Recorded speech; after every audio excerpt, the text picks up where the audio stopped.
As the country's parliament, this assembly is the place where the nation reasons with itself in order to generate solutions and guide progress.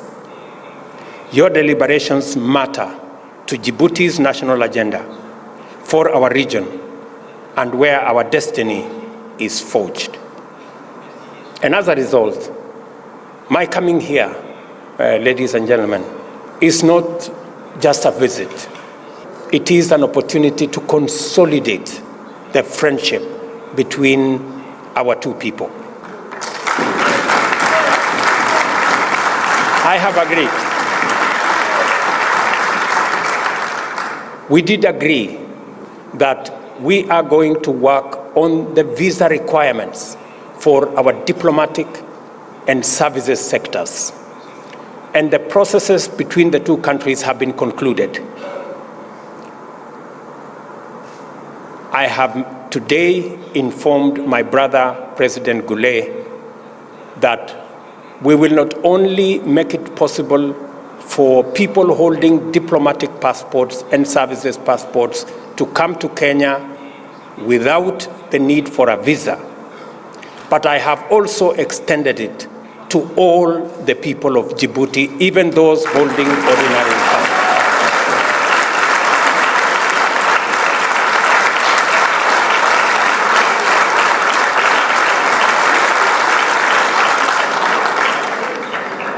From today, it is now possible for you to travel to Nairobi and Kenya without the requirement of a visa.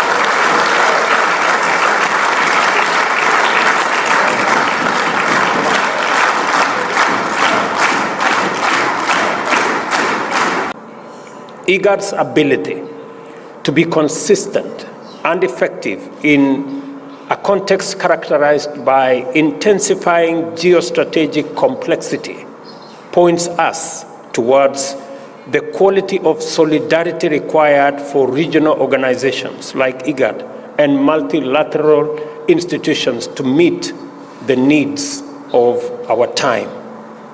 I am happy to state that Kenya and Djibouti remain united in their commitment to strengthen the critical regional mechanism like IGAD.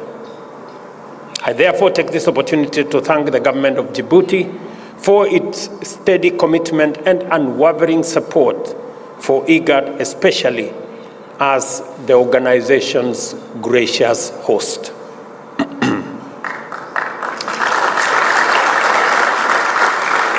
Aside from IGAD, Kenya and Djibouti are brought together by a common goal of promoting peace and stability in the Horn of Africa through other mechanisms. We are both troop-contributing countries for efforts aimed at stabilizing Somalia and combating terrorism through the Africa Union's transition mission in Somalia, ATMIS, as well as its precursor, the Africa Union mission in Somalia, AMISOM. These efforts represent our shared commitment to collaborate consistently in the pursuit of our mutual interests, bilaterally, regionally, multilaterally, for the benefits of our peoples. Djibouti's geostrategic potential grows more immense as globalization advances and as geopolitical complexity intensifies. Every significant peace and security actor factors Djibouti as a component of effective global strategy as a matter of course. Djibouti is also a diplomatic hub of no mean repute. IGAD is not headquartered here by accident. I commend the progress that Djibouti is making in mobilizing effective consensus among IGAD members states on regional environmental peace and security issues. I also appreciate Djibouti's role under the leadership of His Excellency President Ismail Omar Guelleh in leading the fact-finding mission to assist in the resolution of maritime dispute with a friendly neighbor. Your good offices have been a tremendous source of comfort. Africa has been arbitrarily and prejudicially profiled as risky for investment on entirely spurious grounds. As a result, the volumes and financing available for African development are traditionally minute, and the cost of these finances is notoriously extortionate. It is difficult to avoid concluding that in terms of development financing architecture, the global system is rigged against African progress. It is our role, members, honorable members, it is our role to persistently bring to the attention of the world the importance of abandoning a fundamentally unjust global financial system and the prejudicial biases and attitudes that underpin it, not solely for Africa's sake, but to avert the collective peril of humanity. As African leaders, we have to canvass this agenda at every available opportunity in every forum.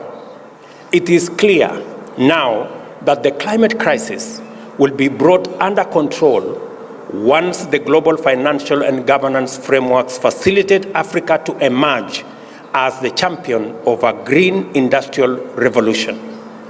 To get there, we have to deepen African unity, sustain and intensify our collaboration, and speak in one firm, clear voice.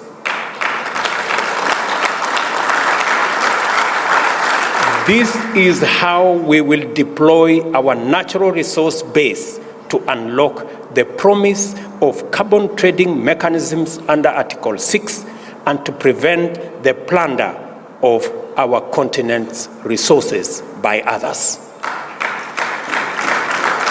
To highlight the impressive scope and promise of appropriate continental instruments, let us reflect for a moment on the Africa Continental Free Trade Area. This single mechanism has inaugurated the world's largest free trade area. Under it, 54 countries have agreed to create a single market with a population of 1.4 billion and a GDP of US dollars 3.4 trillion.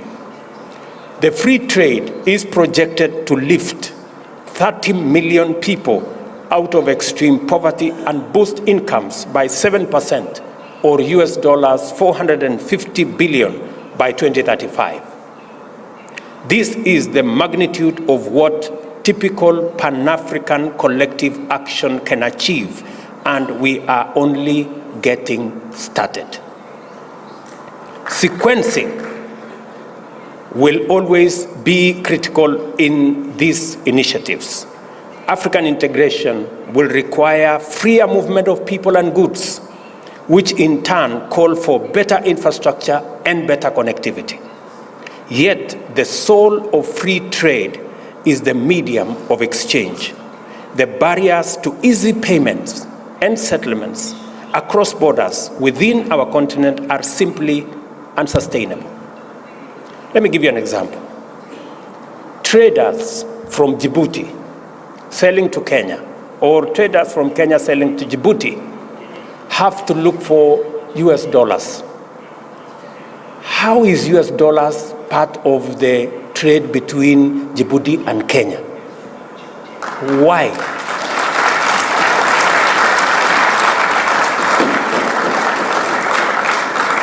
And we are saying that today, Afri-Exim Bank have given us a mechanism where traders in our continent can trade in their goods and services, and the Africa-Exim Bank will settle payments in local currency.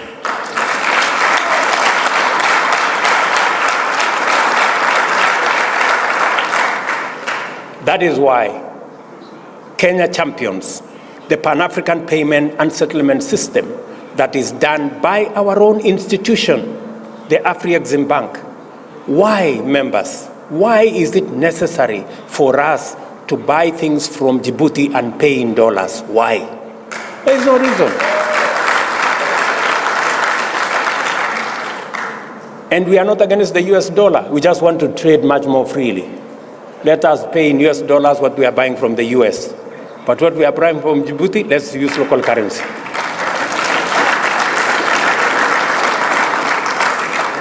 The AU reform agenda should be our top priority for African leaders to thoroughly examine and facilitate the process to ensure that the roles of the Bureau, the summit, committees, regional caucuses, the Secretariat, and commissions are appropriately streamlined, creating a continental governance body that is truly effective.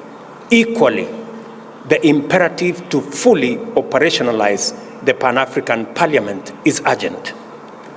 We must also review the funding arrangements for our AU budgets. It is an important thing for us to discuss.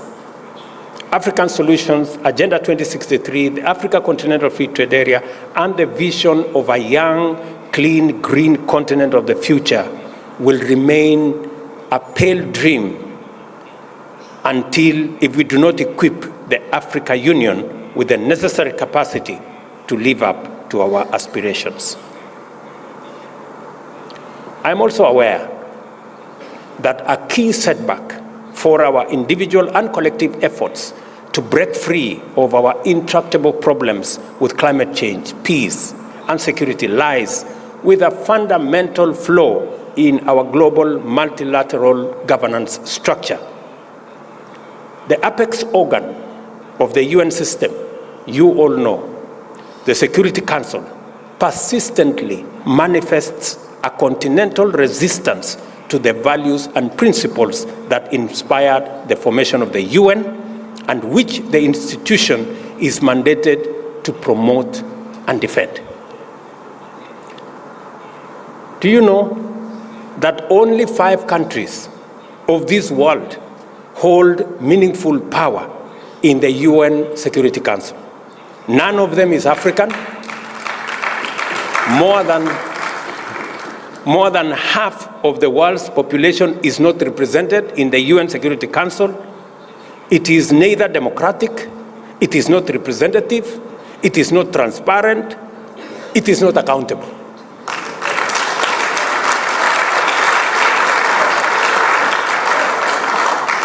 As a result, it is unable to effectively respond to the pressing peace and security needs of the parts of the world most affected by conflict and insecurity in our global south.